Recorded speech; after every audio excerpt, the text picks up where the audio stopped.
Mouse और mouse pad दे दो।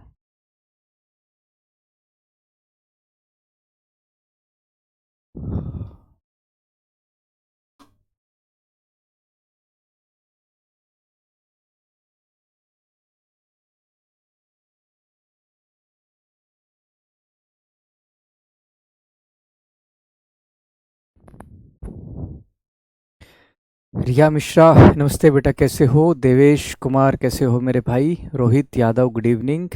राहुल, जय हिंद। रमेश, कैसे हुए मेरे भाई, कैसे हो? हरीश सिंह, जय हिंद बेटा जी, कैसे हो आप?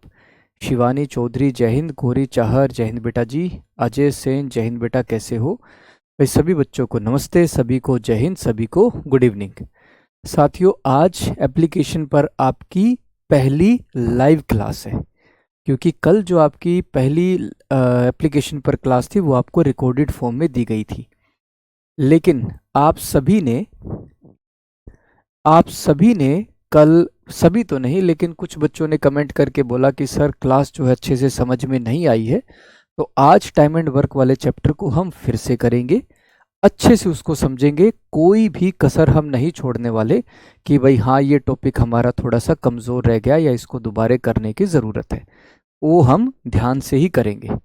दूसरी बात, एचसीएफ एलसीएम के कुछ 5-6 क्वेश्चन हमारे रहते हैं, कुछ ऐसे टाइप जो प्रीवियस ईयर क्वेश्चन से लिए गए हैं, तो उनको हम ज़रूर करेंगे। ठीक है, देखो आज का पहला क्वेश्चन, वह सबसे बड़ी संख्या ज्ञात कीजिए जो 2011 और 2623 को विभाजित करने पर क्रमशः 9 और 5 शेषफल छोड़ती है। Find the greatest number which when divide 2011 and 2623 leaves the remainder 9 and 5 respectively. Divide करने वाली संख्या, जो डिवाइड करे ऐसी संख्या क्या होती है? एचसीएफ होती है, महत्तम समाप वर्तक होता है। हमें एक ऐसी संख्या चाहिए जिससे हम 2011 को जब उस संख्या से डिवाइड करें, उस संख्या n से डिवाइड करें, तो शेषफल कितना बने मेरे भाई? 9 बने। और जब 2623 को उसी संख्या से, उस सबसे बड़ी संख्या से डिवाइड करें, तो शेषफल कितना बने मेरे भाई? 5। रिमाइंडर कितना चाहिए मेरे भाई? 5 चाहिए। कंसेप्ट को समझना, अगर मैं 12 को 5 से डिवाइड करता हूं तो शेषफल कितना होगा मेरे भाई? शेषफल कितना आएगा? 2 आएगा। तो अगर मैं 12 में से 2 को माइनस कर देता हूं, यानी कि घटा देता हूं, 12 में से अगर मैंने शेषफल को हटा दिया तो मुझे एक ऐसी संख्या मिल जाएगी जो पहले वाली संख्या से पूरे तरीके से डिवाइड हो जाती है, पूरे तरीके से डिवाइड हो जाएगी। एक और एग्जांपल देता हूं, एक और एग्जांपल देखो। जैसे अगर मैं 24 को 10 से डिवाइड करता हूं तो रिमाइंडर यानी शेषफल कितना बनेगा भाई? रिमाइंडर कितना हो जाएगा? 4। अगर मैं 24 में से शेषफल को हटा दूं, 24 में से शेषफल को हटा दूं और फिर से उसी संख्या से डिवाइड करूं, तो इस बार जो संख्या 20 मिलेगी वह 10 से पूरे तरीके से डिवाइड हो जाएगी। तो इसी तरीके से अगर मैं 2011 में से 9 माइनस कर देता हूं, 2623 में से 5 माइनस अगर मैं कर देता हूं, तो मुझे एक ऐसी संख्या, ऐसी दो संख्याएं मिल जाएंगी जो n से और यहां पर n से डिवाइड हो जाती हैं। 2011 में से जब मैं 9 माइनस करूंगा, 9 अगर मैं हटा दूंगा, तो मुझे संख्या क्या मिलेगी मेरे भाई? 2002। और 2623 में से अगर मैं 5 हटा दूंगा तो मुझे संख्या मिलेगी 2618, 2618। अब जब मैं उस सबसे बड़ी संख्या n से इन दोनों को डिवाइड करूं तो ये दोनों संख्याएं हमारे पूरे तरीके से डिवाइड हो जानी चाहिए। तो पहले तो हमें ये समझ में आया कि भाई, पहले तो हमें ये समझ में आया कि हमें शेषफल को हटाना है। दूसरी बात, सबसे बड़ी संख्या जो डिवाइड करे, यानी हमें यहाँ पर 2002 और 2618 का एचसीएफ महत्तम समाप वर्तक निकालना होगा। और महत्तम समाप वर्तक एचसीएफ कैसे निकाला जाता है? संख्याओं के अंतर से, संख्याओं के डिफरेंस से। इन दोनों का अंतर देखते हैं मेरे भाई। 2618 में से 2002, 8 में से 2 गए, कितना हो जाएगा मेरे भाई? 6। 8 में से 2 गए 6, 1 से हमारा 1 बन गया, 26 से 20 गए, कितना हो गया? 6। तो HCF या तो 616 होगा, HCF या तो 616 या 616 का कोई फैक्टर, 616 का कोई फैक्टर, कोई गुणनखंड बनेगा, कोई फैक्टर कोई गुणनखंड हो जाएगा। अब जरा चारों संख्याओं को देखो, 616 का फैक्टर कौन सा है मेरे भाई? 616 का भाई 154 को अगर मैं 4 से गुणा करूं, 4 चौक 16 हासिल 1, 4 पंजे 20 और 1 21, 2 हासिल, सॉरी 21 और 2 हासिल, 4 एकम 4 और 2 कितना? 6, 616 बन गया। यानी 154 616 का फैक्टर है, तो हमारा आंसर क्या बनेगा मेरे भाई? 154। इन चारों ऑप्शन में आंसर हमारा 154 हो जाएगा। ठीक है, चलो ये क्वेश्चन तो हुआ। अगला क्वेश्चन देखते हैं। वह सबसे बड़ी संख्या ज्ञात कीजिए जो 1845 और 2565 को विभाजित करने पर n से विभाजित किया तो शेषफल यानी रिमाइंडर कितना मिले? 5 और 15। पहले कंडीशन में 5 और दूसरी कंडीशन में 15 मिले। तो फिर से मेरे भाई, अगर मैं संख्या में से शेषफल को हटा देता हूं, 5 अगर माइनस कर दूं 1840, दूसरी संख्या 2565 में से 15 माइनस कर देता हूं 2550 हो जाएगा। अब ये दोनों संख्याएं शेषफल हटने के बाद सबसे बड़ी संख्या n से डिवाइड हो जाती है, यानी हमें इन दोनों संख्याओं का HCF महत्तम समापवर्तक निकालना होगा। HCF हमें यहां पर निकालना होगा। और HCF कैसे निकालते हैं? संख्याओं के अंतर से, संख्याओं के डिफरेंस से। भाई इन दोनों का अंतर कितना होगा? 0 से 0 0 हो गया, 5 में से 4 गए, कितना हो गया? 1, 25 में से 18 सीधा सीधा माइनस कर देता हूं, कितना हो जाएगा? 7, कितना बना? 710, 710। तो 710 मेरे भाई इन चारों में देखो। अब HCF क्या बनेगा? HCF हमारा महत्तम समापवर्तक हमारा या तो 710 होगा, या तो 710 या 710 का कोई फैक्टर, कोई गुणनखंड होगा। 710 का कोई फैक्टर, कोई गुणनखंड होगा। अब मेरे भाई गुणनखंड क्या होता है? गुणनखंड होता है जो 710 को पूरे तरीके से भाग कर दे, डिवाइड कर दे। 40 से पूरे तरीके से डिवाइड नहीं होगा, 60 से नहीं होगा, 80 से नहीं होगा, 10 जो है 710 का फैक्टर यानी गुणनखंड बनता है। तो हमारा आंसर यहां पर 10 बनेगा। यहां पर हमारा HCF महत्तम समापवर्तक 10 हो जाएगा। ठीक है सर, 2550 है। हाँ 2550 है, तो मैंने क्या लिखा है?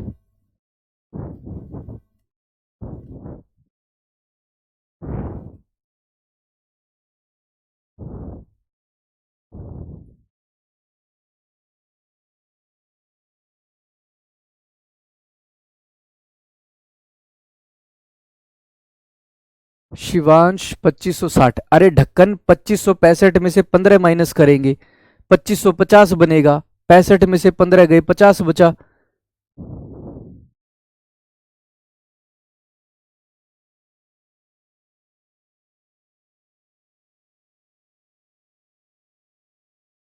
अठारह सौ 1845 में से 5 माइनस करना है, 2565 में से 15 माइनस करना है, क्योंकि पहली कंडीशन में शेषफल 5 है, दूसरी कंडीशन में शेषफल 15 है।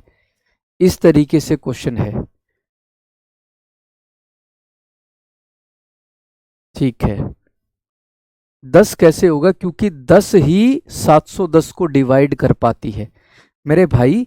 HCF या तो 710 या 710 का कोई फैक्टर, कोई गुणनखंड होगा।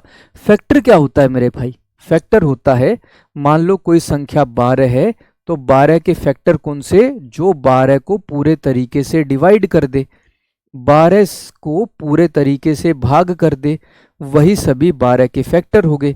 तो 710 को कौन सी संख्या डिवाइड कर रही है चारों ऑप्शन में?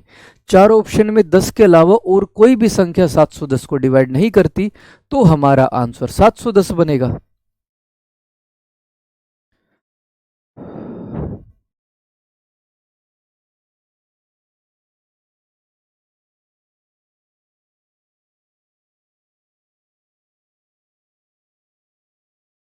निखिल केसरी 410 होगा।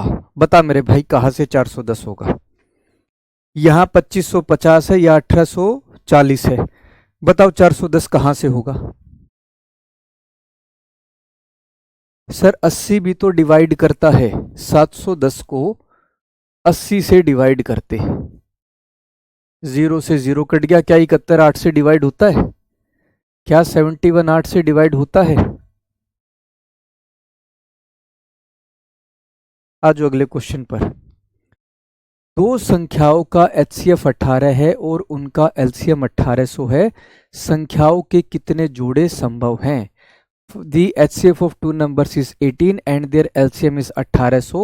How many pairs of such numbers are possible? ऐसी संख्याओं के कितने पेयर बन सकते हैं, कितने पेयर पॉसिबल है? मैंने आपको एक कंसेप्ट समझाया था कि एलसीएम किसके बराबर होता है? HCF गुणा में A गुणा में B के बराबर होता है। ठीक है, अब मेरे भाई A और B यहां पर क्या है? जो दो संख्याएं हमारे पास होंगी उनकी रेशो है, उनका अनुपात है। उनका क्या हो गया मेरे भाई? अनुपात हो गया। तो अगर मैं यहां से A गुणा में B की वैल्यू निकालूं, वो किसके बराबर हो जाएगी? एलसीएम डिवाइडेड बाय HCF के बराबर हो जाएगी। A गुणा में B किसके बराबर हो जाएगा? एलसीएम डिवाइडेड बाय HCF के बराबर। अब क्वेश्चन में एलसीएम कितना दिया हुआ है? 1800, और HCF महत्तम समापवर्तक कितना दिया है? 18। कितना हो जाएगा मेरे भाई? 100 हो जाएगा।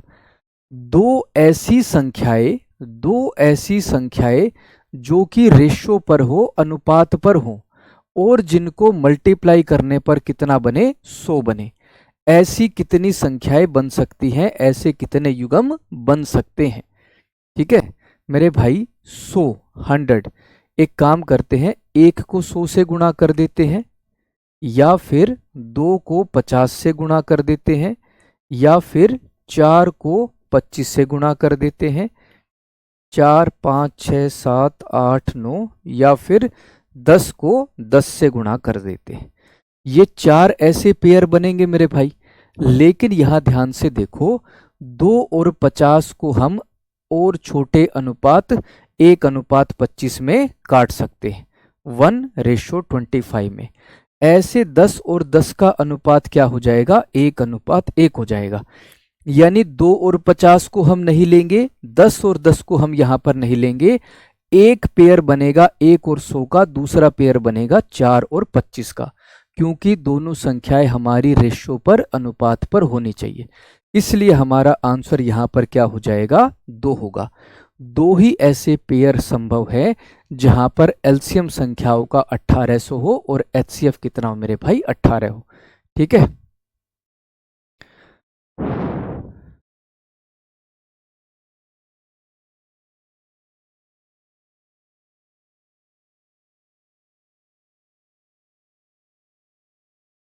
निखिल केसरी 2250 माइनस में 1840। 2250 बेटा जी, कान पकड़ के वाकई में पंखे पे टांग देना चाहिए। 2565 में से 15 अगर मैं माइनस करूंगा ढक्कन, तो वो 2250 बनेगा। क्या वो 2250 होगा? थोड़ा तो अपनी कैलकुलेशन को देखो यार, मैं प्लस माइनस थोड़े ना कराऊंगा यार क्लास में। मेरा काम है यहां पर हर एक क्वेश्चन के कंसेप्ट को समझाना, जितना आसान तरीके से आप कंसेप्ट को समझ सको और क्वेश्चन में, उस पेपर में उस क्वेश्चन को सोल्व कर सको। अब प्लस माइनस भी कराऊंगा क्या यार मैं, कि भाई 2565 में से 15 माइनस करेंगे तो ये 1550 हो जाएगा, उसको भी तुम 2250 लिख रहे हो। थोड़ा तो देखो यार, अब 12 मिनट हो चुके, हमने 3 क्वेश्चन करे हैं मेरे भाई। गजब हो यार तुम लोग। कोई कंसेप्ट में कोई कमी है, कंसेप्ट समझ में नहीं आया, मैं यहां बैठा हूं, वो मैं जरूर कराऊंगा। लेकिन ऐसा थोड़ी ना कि प्लस माइनस की गलती जो है वो ठीक कराने लग जाओ यहां पर। HCF एलसीएम की मैराथन ले आओ, चैप्टर तो कर लो भाई एक बार पहले, उसके बाद HCF एलसीएम की मैराथन कर लेना। मैंने आपको ये कंसेप्ट समझाया था कि एलसीएम किसके बराबर होता है, HCF गुणा में A गुणा में B के बराबर होता है। जहां पर A और B क्या है, उन दोनों संख्याओं की रेशो है, उन दोनों संख्याओं का अनुपात है। यानी A और B ऐसी संख्याएं ले सकते हैं जो केवल और केवल रेशो पर हो, अनुपात पर हो। अब यहां से A गुणा B किसके बराबर बन गया, एलसीएम डिवाइडेड बाय HCF के बराबर। एलसीएम 1800 दिया है, HCF 18 कितना हो गया, 100 हो गया। तो ऐसी दो संख्याएं जो कि रेशो पर हो, अनुपात पर हो, और जिनको मल्टीप्लाई यानी गुणा करने पर कितना बने, 100 बने, ऐसी संख्याएं कौन कौन सी हो सकती हैं, एक बार तो सभी लिख लेते हैं। या तो 1 को 100 से गुणा कर दो, या फिर 2 को 50 से गुणा कर दो, या फिर 4 को 25 से गुणा कर दो, या फिर 10 को 10 से गुणा कर दो। यही 4 हमारे पेयर संभव है। लेकिन यहां पर 2 और 25 को 50 को 1:25 लिख सकते हैं। ऐसे ही 10 और 10 को 1:1 लिख सकते हैं। मतलब जो 2 और 50 है, 10 और 10 है, इनको और छोटे अनुपात में तोड़ा जा सकता है, इनको और छोटे अनुपात में तोड़ सकते हैं। इसलिए मेरे भाई हमारे 2 ही पेयर बनेंगे, या तो 1 और 100 का, या फिर 4 और 25 का। ठीक है, ठीक है मेरे भाई। 20 और 5 से करो, अरे ढक्कन 2 को 50 से गुणा कर लो, 50 को 2 से गुणा कर लो, वो एक ही चीज होती है, अलग अलग नहीं होता मेरे भाई। अगर एक संख्या 2 ले ली, दूसरी संख्या 50 ले ली, तो ऐसे थोड़ा ना करेंगे कि पहली संख्या 50 और दूसरी संख्या 2 कर दे। 2 को 50 से गुणा कर दो, चाहे 50 को 2 से गुणा कर दो, वो एक ही मतलब होता है, दोनों सेम ही है। 5 को 20 से गुणा करो, चाहे 20 को 5 से गुणा करो, दोनों का 100 ही तो मतलब हुआ। तो अगर मैंने 2 और 50 ले लिया, 50 और 2 नहीं लेंगे फिर यहां पर, वो 2 और 50 हो चुका है हमारा। ठीक है, आज अगले क्वेश्चन पर मेरे भाई। दो संख्याओं का HCF 24 है और संख्याओं का LCM 1200 है, संख्याओं के कितने जोड़े संभव है। HCF of two numbers is 24 and LCM of the numbers is 1200. How many pairs of the numbers are possible? ऐसे कितने पेयर, ऐसे कितने युग्म हो सकते हैं संख्याओं के जहां पर संख्याओं का LCM 1200 हो और HCF कितना हो, 24 हो। अभी अभी मैंने आपको समझाया एक कंसेप्ट कि A गुणा में B किसके बराबर होता है, LCM डिवाइडेड बाय HCF के बराबर होता है। जहां पर A और B क्या है, उन दोनों संख्याओं की रेशो है, उन दोनों संख्याओं का अनुपात है। तो एलसीएम कितना होगा मेरे भाई, 1200, और HCF कितना होगा मेरे भाई, 24। 24 पंजे 120 किसके बराबर हो गया, 50 के बराबर। ऐसी दो संख्याएं जो कि रेशो पर हो, अनुपात पर हो, और जिनको मल्टीप्लाई यानी गुणा करने पर कितना बने, 50 बने, ऐसी संख्याएं कौन कौन सी हो सकती है मेरे भाई। या तो आप 1 को 50 से गुणा कर दो, या फिर 2 को 25 से गुणा कर दो, 3, 4, 5 को 10 से गुणा कर दो, या तो 5 को 10 से गुणा कर दो। ये तीन ही हमारे सामने पेयर बन रहे हैं। लेकिन अगर मैं ध्यान से देखूं तो 5 और 10 को और छोटे अनुपात में 1:2 में तोड़ा जा सकता है। लेकिन हमें A और B की वैल्यू कैसी चाहिए, जो पहले से ही रेशो पर हो, पहले से ही अनुपात पर हो। तो एक पेयर तो बना 1 और 50 का, और दूसरा पेयर बना 2 और 25 का। तो हमारे दो ही पेयर निकल कर आ रहे। तीसरा पेयर, तीसरा युग्म 5 और 10 का हम नहीं लेंगे, क्योंकि इसको और छोटे अनुपात पर तोड़ा जा सकता है। तो हमारा आंसर क्या बनेगा, 2 हो जाएगा। ऐसे दो ही पेयर हैं, दो ही युग्म है जहां पर संख्याओं का एलसीएम 1200 और एचसीएफ आपका 24 हो सकता है। ठीक है, आ जाओ अगले क्वेश्चन पर। एलसीएम ऑफ 8 एक्स की power 3 minus x and 4 x की पावर 3 माइनस में 1, ऐसी संख्याओं का एलसीएम लीस्ट कॉमन मल्टीपल आपको निकालना है, क्या होगा? मेरे भाई आज से पहले ऐसा क्वेश्चन जहां तक मुझे याद है मैंने कोस्ट गार्ड के बैच में मैंने कराया था।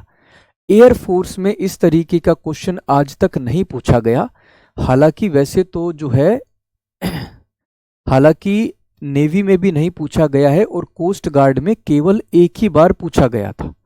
लेकिन ऐसा थोड़ी ना कि भाई अब कोस्ट गार्ड में पूछ लिया तो एयरफोर्स में नहीं आ सकता। तो ऐसा क्वेश्चन हम अब यहां पर एयरफोर्स के पेपर में भी करेंगे। ध्यान से समझना कंसेप्ट क्या है मेरे भाई। कंसेप्ट मेरे भाई, एक संख्या दे रखी है आपको 12 और दूसरी संख्या दे रखी है 20। इन दोनों संख्याओं का एलसीएम लीस्ट कॉमन मल्टीपल निकालना है। तो एलसीएम किस तरीके से निकाल सकते हैं उसके कंसेप्ट को एक बार समझना। 2 को क्या लिख सकते हैं? 2 को लिख सकते हैं 2 गुणा में 6, या फिर 6 को क्या लिख सकते हैं 2 गुणा में 3।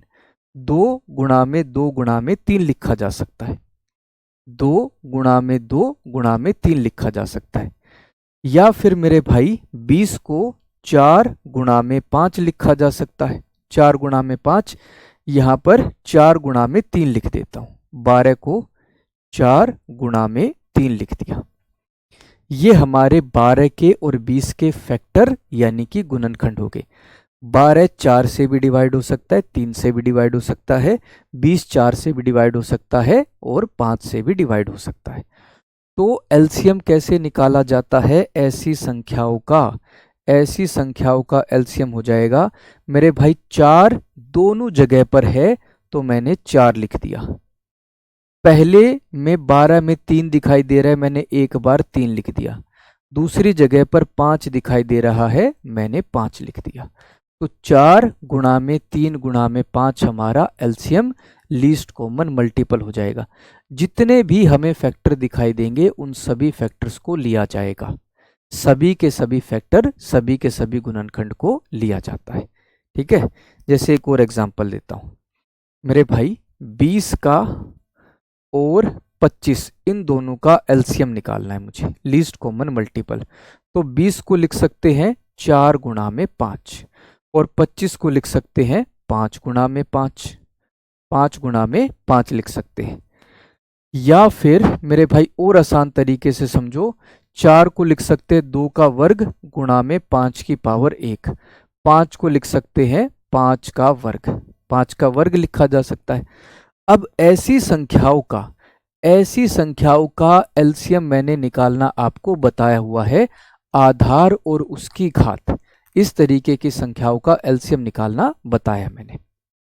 मेरे भाई एलसीएम निकालने में जितने भी आधार है सभी को लिया जाएगा। तो आधार 2 को भी लेंगे और आधार 5 को भी लेंगे। अब इन आधार की सबसे बड़ी पावर को लिया जाएगा, जैसे 2 की पावर 2 और 5 की पावर 2, यानी एलसीएम कितना हो जाएगा मेरे भाई 100 हो जाएगा। तो जितने भी, कहने का मतलब यह है, जितने भी अलग अलग फैक्टर दिखाई देते हैं उन सभी को इंक्लूड किया जाता है जब हम संख्याओं का एलसीएम निकालते हैं। अब आ जाओ मेरे भाई क्वेश्चन पर। देखो 8 एक्स की पावर 3 माइनस एक्स, एक्स मैंने कॉमन ले लिया, ब्रैकेट में क्या बनेगा एक्स का वर्ग माइनस में 1 या फिर 1 का वर्ग लिख दिया। एक्स की पावर 3 माइनस एक्स को मैंने क्या लिखा, एक्स मैंने कॉमन ले लिया, ब्रैकेट में क्या हो जाएगा एक्स स्क्वायर माइनस में 1 को मैंने 1 का स्क्वायर लिख दिया। ठीक है, दूसरी संख्या क्या है मेरे भाई 4 है। एक्स की क्यूब माइनस 1 को एक्स क्यूब माइनस में 1 की पावर 3 लिख दिया।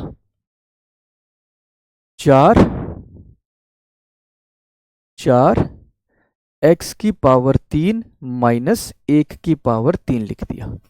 ठीक है, ये दो संख्याएं हमारे सामने होगी।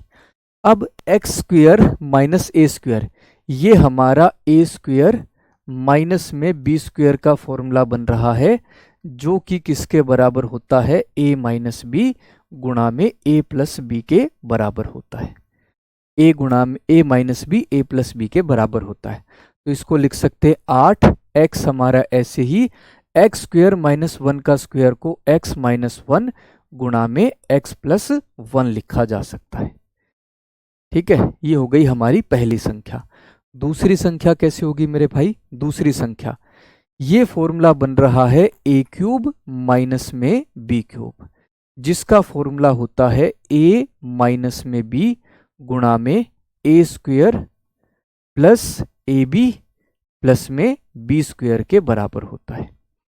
जहां पर ए क्या हो गया मेरे भाई? ए हो गया आपका एक्स और बी क्या हो जाएगा मेरे भाई? 1 हो जाएगा। तो a cube minus b cube का formula a minus b a square plus A B plus b square होता है। ठीक है, अब जरा देखो, 4 मैंने ऐसे लिख दिया, ए क्यूब माइनस बी क्यूब ए माइनस बी यानी एक्स माइनस 1, ए स्क्वायर यानी कि एक्स का स्क्वायर प्लस ए गुणा में बी यानी एक्स गुणा 1 कितना एक्स, प्लस में बी स्क्वायर यानी 1 का स्क्वायर कितना हो जाएगा 1। तो पहली संख्या तो हमारी ये बनी और दूसरी संख्या हमारी ये हो गई। तो इनका एलसीएम कैसे होगा, लीस्ट कॉमन मल्टीपल कैसे होगा? 4 और 8 में एलसीएम हो जाएगा, 4 और 8 का 8 हो जाएगा। 8 और 4 का एलसीएम कितना बना? 8। एक्स हमारा ऐसे ही, तो एक्स मैंने ऐसे लिख लिया, एक्स माइनस 1 यहाँ पे, एक्स माइनस 1 यहाँ पे, तो एक्स माइनस 1 लिख लिया। ठीक है, एक्स प्लस 1 यहाँ पर है तो एक्स प्लस 1 लिख लिया, और एक फैक्टर हमारा x square plus x plus 1 है, तो एक factor x square plus x plus में 1 लिख लिया। सभी के सभी फैक्टर हमने इंक्लूड कर लिए। 8 और 4 में 8 हो गया, x यहाँ पर अकेला है, हमने x लिख दिया, x माइनस 1 यहाँ पे, x माइनस 1 यहाँ पे, x माइनस 1 लिख दिया। एक फैक्टर x प्लस 1 है और एक factor x square plus x plus 1 है, दोनों को हमने इंक्लूड कर लिया। तो 8 हमारा ऐसे ही, x हमारा ऐसे ही, x प्लस 1 x माइनस 1 किसके बराबर हो जाएगा? ए स्क्वायर माइनस में बी स्क्वायर, और x square plus x plus में 1 हमारा ऐसे ही। तो हमारा एलसीएम क्या बना मेरे भाई? ऑप्शन बी हो गया। बी हमारा यहाँ आंसर बनेगा। समझ नहीं आया कोई डर नहीं मेरे भाई, दोबारे करा देंगे, तसल्ली से दोबारे करा देंगे। ठीक है,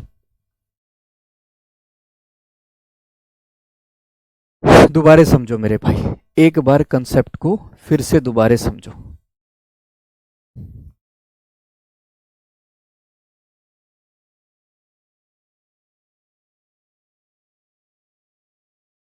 कंसेप्ट को एक बार फिर से समझना।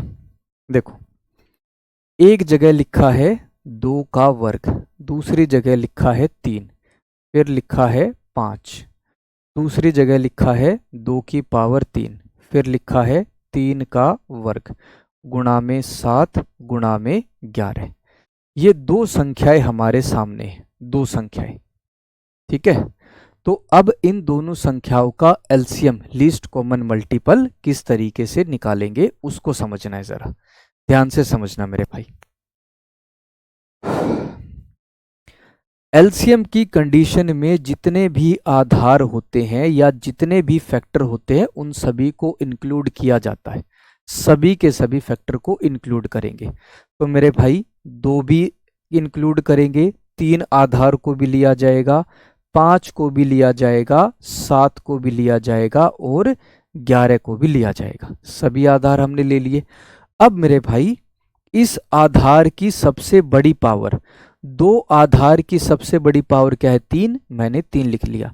3 आधार की सबसे बड़ी पावर है 2, मैंने 2 लिख लिया। 5 एक ही बार है, 7 एक ही बार है और 11 एक ही बार है। कहने का मतलब ये है जितने भी आधार हमें दिखाई देंगे सभी लेने हैं और उनकी सबसे बड़ी पावर लेनी है। अब इसी कंसेप्ट को क्वेश्चन में कैसे यूज करना है वो देखते हैं मेरे भाई। पहली संख्या है 8 गुणा में x की पावर 3 माइनस में x, ये संख्या है 8। 8 को लिख लेता हूं 2 की पावर 3।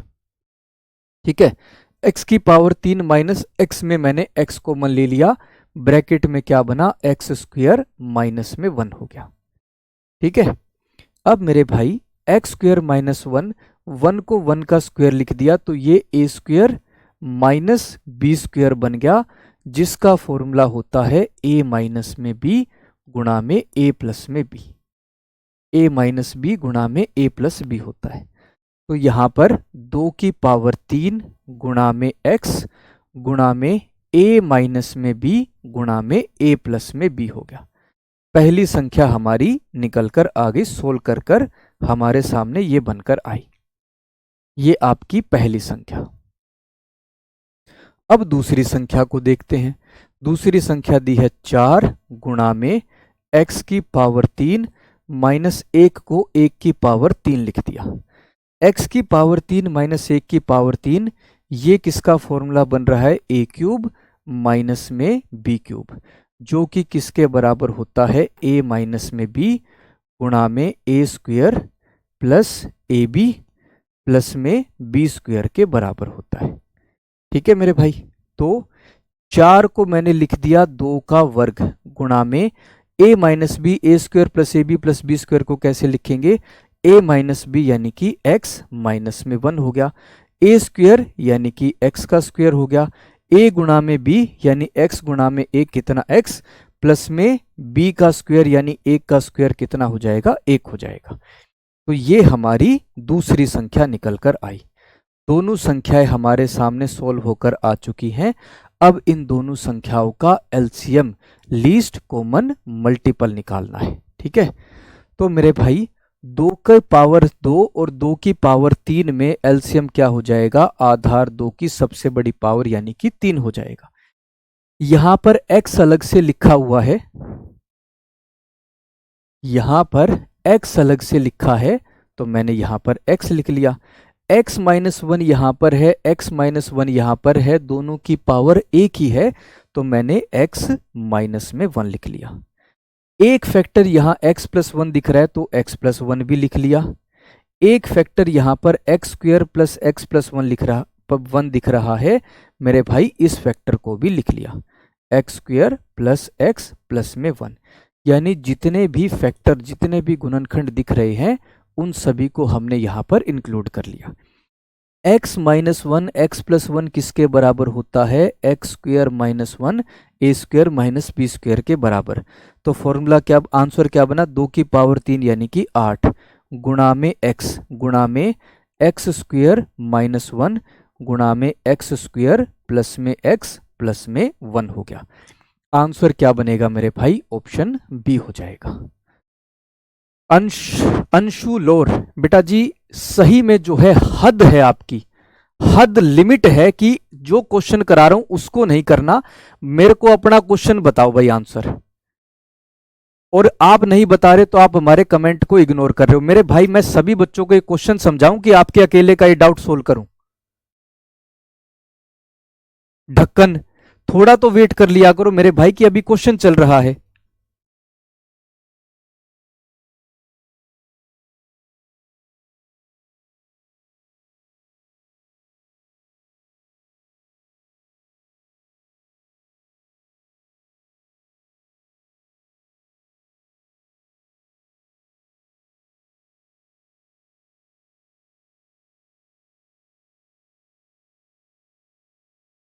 हद है यार बिल्कुल, मतलब एक काम करता हूं, बस 2 प्लस 3 समझा देता हूं, 4 प्लस 5 समझा देता हूं और कह देता हूं चैप्टर हो गया कंप्लीट। उसके बाद मेरी जिम्मेदारी गई साइड में। ठीक है, कोई क्वेश्चन ना आएगा तो कह दूंगा पैटर्न चेंज हो गया सर, पैटर्न चेंज हो गया था भाई, मुझे तो पता नहीं था।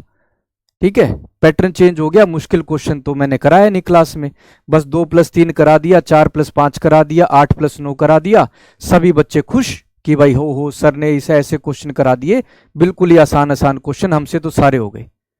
और जैसे ही क्वेश्चन थोड़ा सा मुश्किल, भाई सर ये कैसे हो गया, सर पेपर तो मुश्किल आ गया, सर ऐसे क्वेश्चन क्लास में कराए नहीं थे। जब कराओ तो फिर आपका ध्यान कहीं और होता है। क्लास में ये बात बताई थी कि तीसरे चौथे दिन मेरे भाई थोड़ा सा लेवल बढ़ेगा।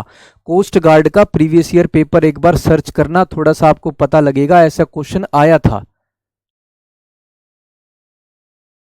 कोशिश ही नहीं करोगे तो मेरे भाई कैसे मैं जो है, इसको 35 मिनट हो गए, 5 क्वेश्चन बने हैं मेरे भाई। खुद से क्लास रिवाइज नहीं करते और उसके बाद कहते हो सर ये कंसेप्ट क्लास में कब कराया था। पिछली क्लास का क्वेश्चन जो मैंने आपको होमवर्क के लिए दिया, बहुत से बच्चे ने उसका आंसर भी दिया। आज का सबसे पहला क्वेश्चन वही था, लेकिन बच्चे कह रहे सर समझ में नहीं आया। क्यों नहीं आया? जस्ट 2 दिन पहले जो कंसेप्ट कराया बोले वो समझ में नहीं आया। जो कंसेप्ट जस्ट 2 दिन पहले कराया है मेरे भाई, अपने पढ़ाई के साथ साथ अपने घर वालों की पढ़ाई का, उनकी जो है रिस्पेक्ट का, उनके सपनों का गला मत घोटो। तुम्हारे साथ में उम्मीद लगाए बैठे हैं कि बच्चा क्लियर करेगा एग्जाम, हमारे कुछ दिन अच्छे होंगे।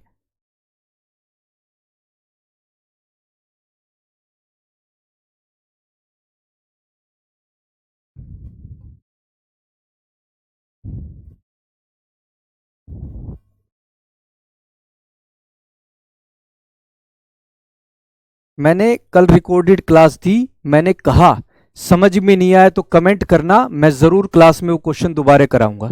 जरा ध्यान करो, मैं आपको बताता हूं। क्वेश्चन नंबर 7 से सारे क्वेश्चन सेम वही के वही है, सभी के सभी क्वेश्चन दोबारा कराऊंगा। एक भी कंसेप्ट आपका मिस नहीं होने दूंगा, ये मेरी जिम्मेदारी।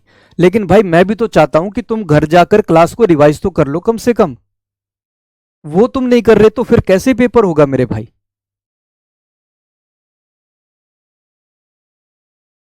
बस ये गलती है कि तुम्हें पढ़ने के लिए बोल दिया मैंने कि तुम थोड़ा सा क्लास में रिवाइज कर लो, क्लास को जाकर कर लो। नहीं सर हमसे तो नहीं होगा, आप ही करवा दो बस, सारा का सारा पेपर ही तुम्हारी जगह मैं दे आता हूं।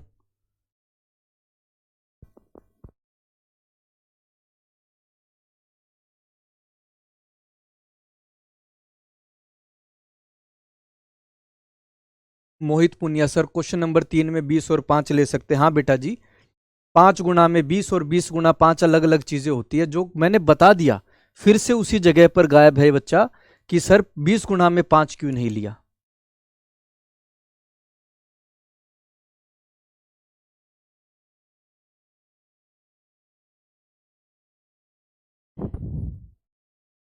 भाई मेरा जो काम है तसल्ली से वो मैं कराऊंगा, और आज फिर बता रहा हूं आपको, सबसे फिर से वही बात बता रहा हूं।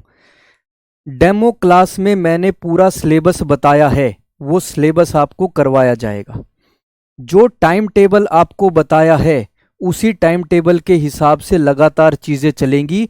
अगर एक्स्ट्रा क्लास की जरूरत होगी तो एक्स्ट्रा क्लास लगाई जाएगी, वो करना पड़ेगा। जो बच्चा साथ चलने के लिए तैयार है वो तैयार रहे।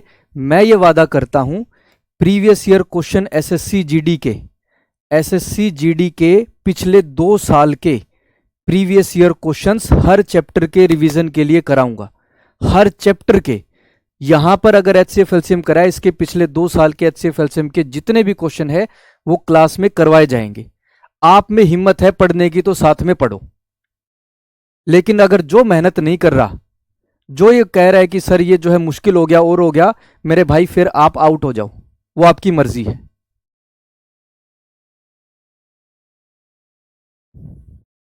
क्वेश्चन कोई भी पेपर में मुश्किल आ गया सर, ऐसा तो क्वेश्चन क्लास में हुआ नहीं था, तब गायब हो जाते हो।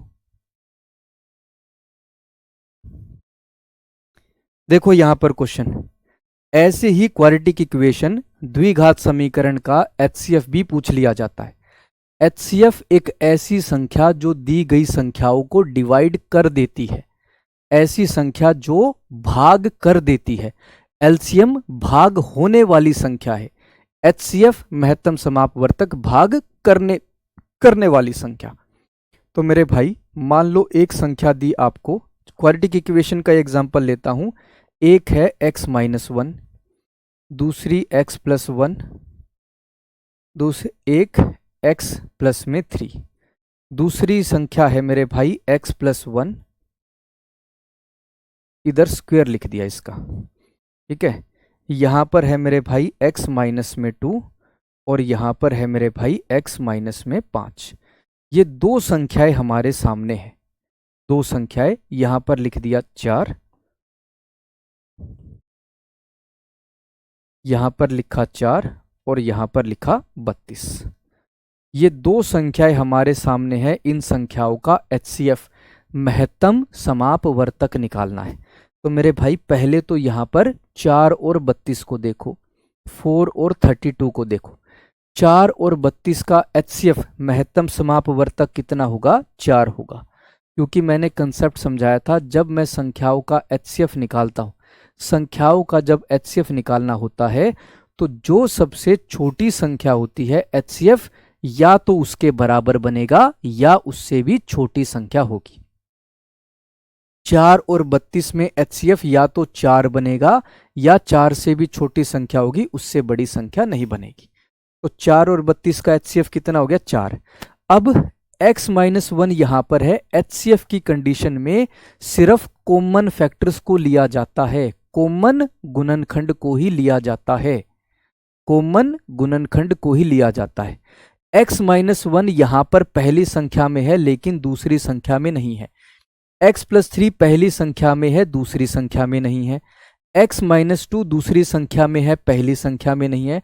x-5 दूसरी संख्या में है, पहली संख्या में नहीं है। x+1 दोनों ही संख्याओं में है, तो मेरे भाई x+1 को लिया जाएगा, इंक्लूड किया जाएगा, लेकिन जो छोटी पावर है उसको लिखेंगे, जो छोटी पावर है उसको इंक्लूड किया जाएगा। x+1 की पावर केवल 1 है, x+2 की पावर 2 दी हुई है, तो छोटे वाली पावर x+1 को लिया जाएगा। तो इन दोनों संख्याओं का HCF महत्तम समापवर्तक क्या हो जाएगा? 4 गुणा में x+1 हो जाएगा। अब जरा क्वेश्चन की संख्याओं को देखो। पहली संख्या है x², माइनस में 9 को क्या लिख सकते हैं? 3 का वर्ग। मेरे भाई ये जो संख्या है ये किसका फॉर्मूला बन रहा है? a² माइनस में b² का फॉर्मूला, जो कि किसके बराबर होता है? a माइनस में b गुणा में a प्लस में b के बराबर होता है। तो x² माइनस 3 के स्क्वायर को क्या लिख सकते हैं? x माइनस में 3 गुणा में x प्लस 3 लिख सकते हैं। a माइनस b गुणा में a प्लस b लिख सकते हैं। अब जरा दूसरी संख्या को देखो।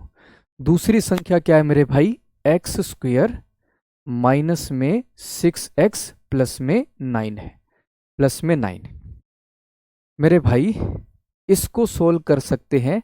x² माइनस में 3x माइनस में 3x प्लस में 9 हो गया। -6x को मैंने -3x लिख लिया। अब यहां पर मेरे भाई x² माइनस 3x में x मैंने कॉमन ले लिया, ब्रैकेट में क्या हो जाएगा? x माइनस में 3, -3x और +9 में मैंने -3 ले लिया, ब्रैकेट में क्या हो जाएगा? x माइनस में 3 हो जाएगा। तो वैल्यू क्या बनेगी? x माइनस 3 गुणा में x माइनस में 3, यानी कि x माइनस में 3 का वर्ग हो जाएगा, x माइनस 3 का वर्ग। अब दूसरी संख्या हमारे सामने कितनी निकल कर आई? x माइनस 3 का वर्ग। पहली संख्या में x माइनस 3 गुणा में x प्लस 3। तो मेरे भाई पहली संख्या में x प्लस 3 है, दूसरी में तो है ही नहीं, तो x प्लस 3 मैंने यहां से हटा दिया, क्योंकि वो पहली में है, दूसरी में नहीं है। दूसरी बात मेरे भाई, x माइनस 3 यहां पर है, x माइनस 3 है, तो मैंने x माइनस 3 लिख लिया, लेकिन यहां पर पावर 2 है, दूसरी जगह पावर 1 है, हम छोटी पावर को लिखेंगे तो HCF कितना हो जाएगा? x माइनस में 3। आंसर क्या बनेगा? Option A. दो चीजें आपको याद रखनी है ऐसी संख्याओं में, दो चीजें याद रखनी है। LCM की कंडीशन में सभी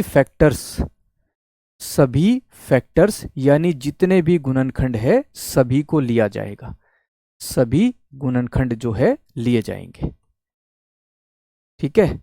और दूसरी बात मेरे भाई, सेकंड बात क्या है? पावर जो है वो सबसे बड़ी, पावर जो है उनकी सबसे बड़ी लिखी जाएगी, ठीक है। अब मेरे भाई अगर HCF निकालना है तो केवल कॉमन फैक्टर्स को लिखेंगे, कॉमन फैक्टर्स को। और दूसरी बात मेरे भाई, पावर जो है वो सबसे छोटी लिखी जाएगी, सबसे छोटी। उसी फैक्टर की जो सबसे छोटी पावर होगी उसको लिखा जाएगा। ये दो चीज़ें आपको याद रखनी है, ठीक है।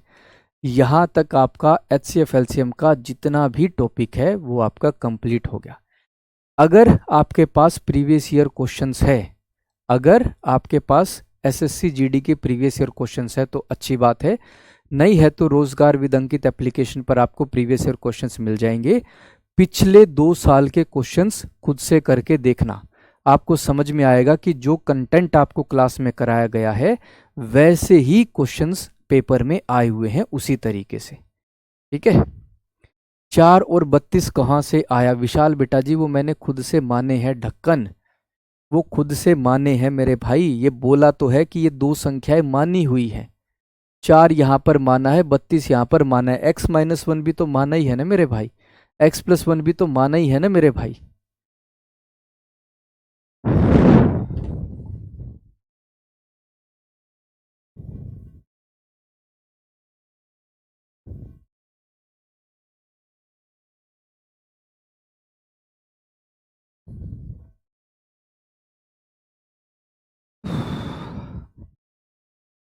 आजो मेरे भाई, टाइम एंड वर्क यानी कि समय और कार्य, 3 चीज़ें के ऊपर हमें यहाँ पर कंसेप्ट को समझना है।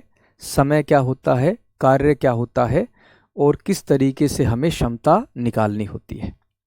क्वेश्चन को ध्यान से समझना कुछ इस तरीके से कि भाई ये है विराट कोहली जो किसी भी मैच को 10 ओवर में जो है जिता सकता है, 10 ओवर में। दूसरा है मेरे भाई रोहित शर्मा, रोहित शर्मा जो किसी भी मैच को 8 ओवर में जिता सकता है, 8 ओवर में जिता सकता है, ठीक है। या फिर 8-10 ओवर में मैच खत्म कर सकता है, 8 ओवर में रोहित शर्मा मैच खत्म कर सकता है। तो 1 ओवर में कितना काम करेगा, 1/10, और रोहित शर्मा 1 ओवर में कितना काम करेगा, 1/8 काम करेगा, ठीक है। जैसे सिंपल सा एग्जांपल एक और समझो, विराट कोहली 10 किलोमीटर दौड़ सकता है, 1 घंटे में 10 किलोमीटर दौड़ सकता है। रोहित शर्मा 1 घंटे में 8 किलोमीटर दौड़ सकता है, ठीक है। तो मेरे भाई कितना काम हुआ, 1 यूनिट में 1/10 किलोमीटर और यहाँ पर 1/8 किलोमीटर हो गया, इस तरीके से हो जाएगा। तो दोनों मिलकर एक निश्चित समय में कितना काम करेंगे, अगर दोनों मिलकर का बात करें तो 1/10 प्लस में 1/8 हो जाएगा, 1/10 प्लस में 1/8, ठीक है। और आसान तरीके से समझाता हूं, और आसान तरीके से समझना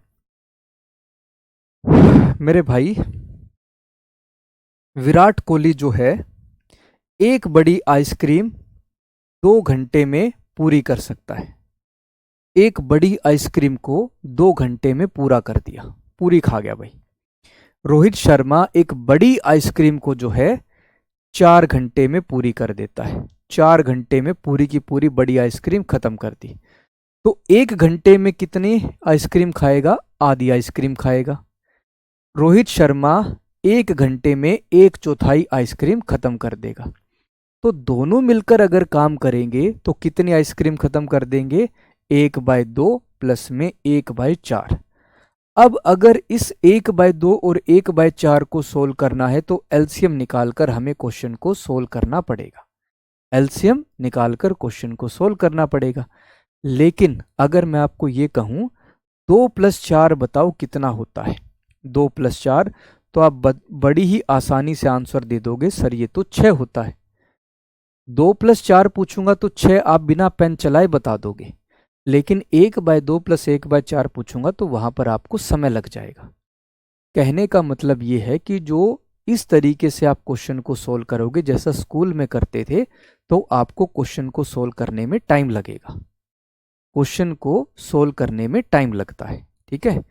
तो मेरे भाई क्वेश्चन को सोल्व करने का तरीका असल में है क्या, क्वेश्चन को किस तरीके से सोल्व करना है टाइम एंड वर्क का, अगर पेपर में क्वेश्चन आ जाए तो मेरे भाई जैसा सबसे पहला क्वेश्चन दिया है राहुल एक काम को 20 घंटे में पूरा कर सकता है, राज उसी काम को 30 घंटे में पूरा कर सकता है, तो दोनों मिलकर कार्य को कितने समय में पूरा करेंगे? उसके लिए क्या करना है? सबसे पहले तो आपको टोटल वर्क यानी कि कुल कार्य निकालना है, जो कि कैसे निकालते हैं? एलसीएम से। जो समय, जो संख्याएं आपको दी होगी उनके एलसीएम से। दूसरी बात मेरे भाई, फिर आपको क्षमता निकालनी है, यानी कि एफिशिएंसी निकालनी है। एफिशिएंसी, और एफिशिएंसी क्या होती है मेरे भाई? एलसीएम डिवाइडेड बाय जो आपको टाइम दिया होगा, या फिर मेरे भाई एलसीएम का ही मतलब क्या हो गया? टोटल वर्क, यानी टोटल वर्क डिवाइडेड बाय जो टाइम आपको दिया हुआ है। उसके बाद जो भी समय आपसे पूछा है, जो भी समय आपसे पूछा है उसका फॉर्मूला क्या होगा? वर्क अपॉन एफिशिएंसी, कार्य डिवाइडेड बाय क्षमता, कार्य डिवाइडेड बाय क्षमता हो जाएगा। जरा ध्यान से समझना, राहुल जो है वह किसी काम को 20 घंटे में पूरा कर सकता है, राज उसी काम को 30 घंटे में पूरा कर सकता है। ये तो हमें दिया हुआ है। तो सबसे पहले टोटल वर्क निकालना है, जो कैसे निकालेंगे? एलसीएम से। 20 और 30 का एलसीएम क्या हो जाएगा मेरे भाई? 60 हो जाएगा। टोटल वर्क कितना हो गया? 60। यानी राहुल ने 60 रुपए कमाए या 60 आइसक्रीम कमाई 20 घंटे में। तो 1 घंटे में कितनी आइसक्रीम खाएगा, या फिर 1 घंटे में कितना काम करेगा, या उसकी क्षमता, एफिशिएंसी क्या होगी? वो क्या होता है? एलसीएम डिवाइडेड बाय टाइम, या फिर total work divided by time. 60/20 कितना हो जाएगा? 3। राज की क्षमता 60 डिवाइडेड बाय 30 कितना हो जाएगा? 2। दोनों की क्षमता मिलाकर 3 + 2 यानी कितना हो जाएगा? 5। कितना बनेगा? 5। तो अब हमारे पास टोटल वर्क भी है जो दोनों को पूरा करना है, और दोनों की क्षमता मिलाकर कितनी है? 5, क्योंकि अब दोनों को मिलकर काम करना है। तो 60 रुपये कमाने हैं 5 की क्षमता से, समय कितना लगेगा? समय होता है मेरे भाई कार्य डिवाइडेड बाय क्षमता, वर्क अपॉन एफिशिएंसी, यानी कितना हो जाएगा? 12। आंसर क्या बनेगा मेरे भाई? ऑप्शन डी हो जाएगा। ठीक है, ठीक है मेरे भाई। तो मैंने आपको क्या बताया? सबसे पहले टोटल वर्क, फिर उसके बाद क्षमता, फिर जो भी समय आपसे पूछा है वो आप उसको कैलकुलेट करके बता सकते हो। नेक्स्ट क्वेश्चन देखो। एक्स, वाई और जेड एक काम को 10, 15 और 30 दिनों में पूरा कर सकते हैं। तीनों मिलकर कार्य को कितने दिनों में पूरा करेंगे? X, Y and Z can complete a work in 10, 15 एंड 30 days respectively. In how many days will the work be completed if they work together? मेरे भाई, एक्स जो है वह किसी काम को 10 दिनों में पूरा कर सकता है, वाई उसी काम को 15 दिनों में पूरा कर सकता है, जेड उसी काम को 30 दिनों में पूरा कर सकता है। तो टोटल वर्क कितना मानेंगे भाई? 10, 15 और 30 का एलसीएम कितना हो जाएगा मेरे भाई? 30 हो जाएगा। ठीक है, यहां से x की क्षमता कितनी हो जाएगी? 3। y की क्षमता कितनी हो जाएगी? 2। और z की क्षमता कितनी हो जाएगी? 1। और तीनों की क्षमता मिलाकर 3 + 2 + 1 कितना हो जाएगा? 6। अब आपके मन में शायद ये सवाल आ सकता है कि सर आपने क्षमता इतनी जल्दी कैसे निकाल दी? क्षमता का फॉर्मूला तो आपने पिछले क्वेश्चन में बता दिया, लेकिन क्षमता इतनी जल्दी कैसे निकाली? उसका कारण ये है मेरे भाई, वो तरीका ये है कि 10 को कितने से मल्टीप्लाई करूं, कितने से गुणा करूं कि 30 हो जाए। 15 को कितने से मल्टीप्लाई करूं कि 30 हो जाए। 30 को कितने से गुणा करूं कि 30 हो जाए। मेरे भाई, मुझे टेबल यानी पहाड़े पता थे, तो वहां से क्वेश्चन क्षमता निकालना मेरे लिए थोड़ा सा आसान हो गया। तो तीनों की क्षमता मिलाकर कितनी है? 6। 30 रुपए कमाने हैं 6 की क्षमता से, समय कितना लगेगा मेरे भाई? समय होता है कार्य जो हमें पूरा करना है डिवाइडेड बाय जिस क्षमता से पूरा करना है। 30/6 कितना हो जाएगा? 5। आंसर क्या बनेगा मेरे भाई? ऑप्शन सी, 5 days हमारा यहाँ आंसर हो जाएगा। ठीक है, HCF एलसीएम के थोड़े से मुश्किल क्वेश्चन में आप लोगों ने समय बहुत लिया, जो कि अच्छी बात नहीं है। वो साफ साफ ये बात दर्शाती है कि आप पिछली क्लासेस को रिवाइज नहीं कर रहे। ठीक है। और अगर रिवाइज नहीं करोगे तो धीरे धीरे काम बढ़ता चला जाएगा और आपको फिर आगे चलकर दिक्कत आएगी। फिर आप ये कहोगे कि क्या सर केवल मैराथन क्लास से बातें बन जाएगी, क्या सिर्फ जो है हम बाद में गागर में सागर कर ले उससे बातें बन जाएगी, तो वो होना मुश्किल हो जाता है। आप सभी से फिर से मैं रिक्वेस्ट करूंगा, सबसे हाथ जोड़कर मेरा निवेदन है कि क्लास को ज़रूर रिवाइज किया करो, अपने खुद के नोट्स बनाया करो कि किस तरीके से हम क्वेश्चन के नोट्स बनाकर क्वेश्चन को समझ सकते हैं। ठीक है, नहीं तो मेरे भाई मैथ पढ़ने वाले के लिए जितनी आसान है, ना पढ़ने वाले के लिए उतनी ही मुश्किल हो जाती है, उतनी ही मुश्किल। फिर कहोगे कि सर पता नहीं कौन सा कंसेप्ट कहाँ पर बन जाता है।